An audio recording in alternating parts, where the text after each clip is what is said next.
यहाँ आउँदा आउँदा चाहिँ एउटा चिज मैले चाहिँ धेरै वर्ष पुरानो कुराहरू चाहिँ सम्झेँ मैले है। तपाईँहरूलाई म सानो छोटो मिठो पाराले भन्छु है। तक्कला चाहिँ म तपाईँहरूलाई चाहिँ आज चाहिँ यो पुलको चाहिँ कहानी भन्छु है तपाईँहरूलाई।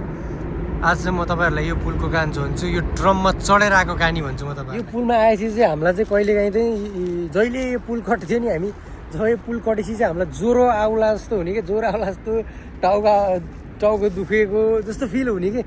अब काममा गएर चाहिँ के हुने हो चाहिँ, अब कस्तो गाली खाने हो त नि भन्ने हुन्थ्यो कि जहिले नि के टेन्सन हुन्थ्यो कि पुलमा आएपछि कि। यो पुल जब कटिन्थ्यो नि त्योभन्दा पहिला केही हुन्थेन, माइन्डमा केही हुन्थेन, ल बाल छैन बिन्दासले गर्ने। जब काममा पुगिन्थ्यो नि टाउको दुखेर अनि सेफे भन्थ्यो कि ए Santosh you are not look good भन्थ्यो कि होइन। अब त्यतिखेर चाहिँ म चाहिँ मेरो नाम चाहिँ अब उहाँहरूलाई चाहिँ सन्तोषै भनेर चिन्नुहुन्थ्यो।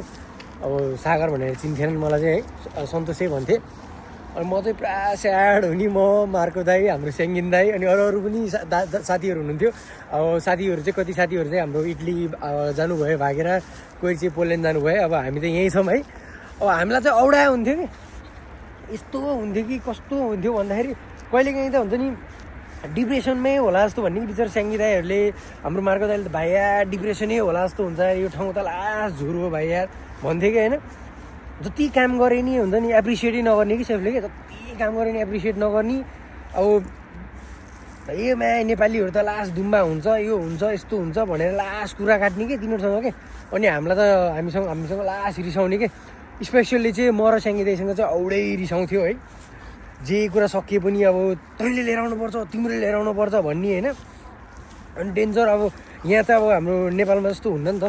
अनि यहाँ चाहिँ अब मेनु चाहिँ हुन्छ नि, मेनु चाहिँ ट्याक्क पढ्नै पर्छ कि, घोट्नै पर्छ, मेनु चाहिँ पढ्नै पऱ्यो कि होइन। अब हाम्रो नेपालमा त ल गर्दै जाँदा सिक्दै जाँदा गरिन्छ भन्ने हुन्थ्यो। तर यहाँ चाहिँ टक्क मेनु पढ्न पर्ने होइन। अब यस्तो बिजी चलिरहेको हुन्छ, यस्तो बिजी अर्डर चलिरहेको हुन्छ होइन। अब बिजी चलिरहेको बेलामा मेनु सोधिदिन्छ क्या। अब के हुन्छ नि कहिलेकाहीँ यो स्लाइनामा के जान्छ, स्लाइना पिजामा के जान्छ भनिदिने होइन। अब त्यत्तिकै झन् आफूलाई होइन भर्खर आएको सब चिज कामहरू नयाँ नयाँ छ होइन। त्यत्तिकै माइन्ड सेक भइरहेछ होइन।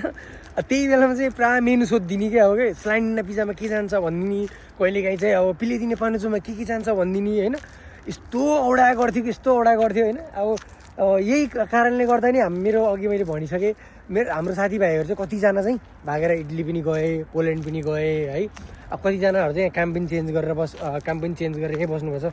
तर हामी चाहिँ म स्याङ्गी दाई चाहिँ हामी यहीँ टिकेर गरियो। अनि बिस्तारै सबै चिजहरू माहौल बुझ्दै गयो, हामीले झन् काम सिक्दै गयौँ, हरेक चिजहरू टक्क रेस्पोन्सिबिलिटी लियौँ। अब मेन कुरा चाहिँ किन चेन्ज भयो, सायद अझै पनि त्यस्तै हुन्थ्यो होला।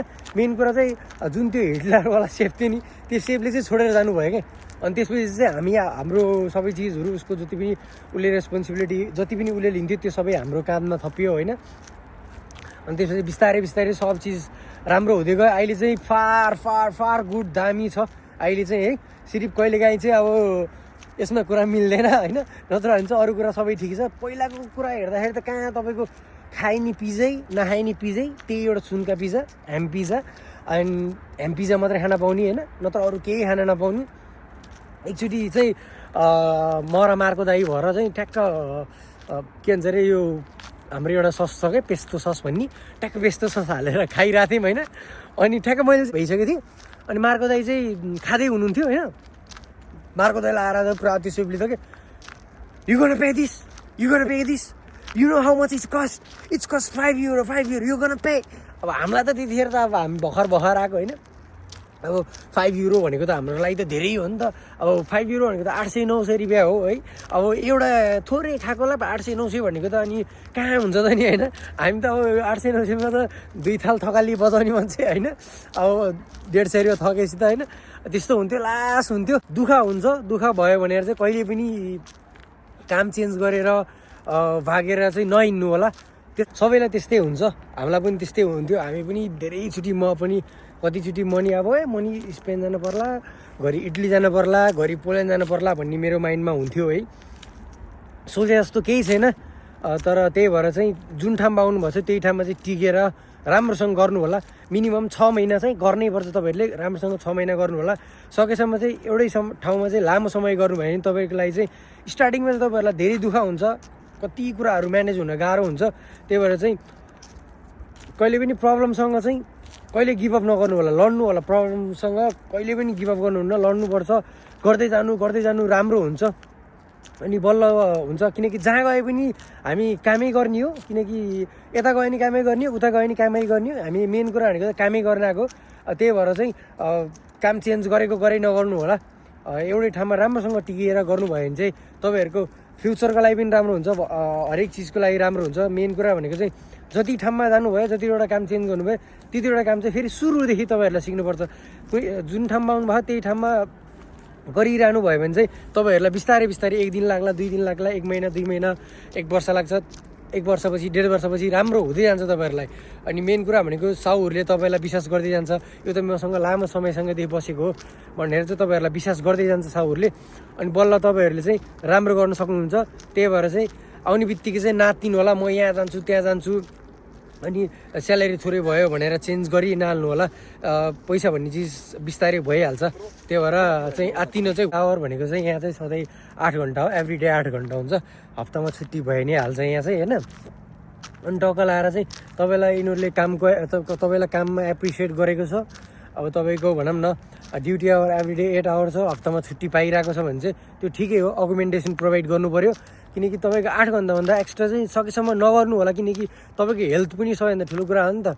कि सेम नेपालमा चाहिँ त्यही हो। नेपालमा भनेको चाहिँ तपाईँ 2 वर्ष काम गरे नि, 3 वर्ष काम गरे नि, 4 वर्ष काम गरे नि तपाईँको स्यालेरी चाहिँ ग्रोथ हुँदैन क्या। 5%, 10% नि ग्रोथ हुँदैन नेपालमा चाहिँ होइन। तर एटलिस्ट यहाँ चाहिँ तपाईँको चाहिँ तपाईँले काम देखाउन सक्नुभयो भने होइन, काम देखाउन सक्नुभयो भने तपाईँको ग्रोथ चाहिँ हुन्छ है। एटलिस्ट स्यालेरी चाहिँ राम्रै ग्रो हुन्छ। तर मेन कुरा भनेको काम चाहिँ दह्रो देखाउनु पऱ्यो। काम बवाल देखाएपछि चाहिँ तपाईँको यहाँ स्यालेरी ग्रोथ त भइहाल्छ। राम्रोसँग काम गर्नु होला सबैजना। हस्, थ्याङ्क यू एन्ड जय नेपाल।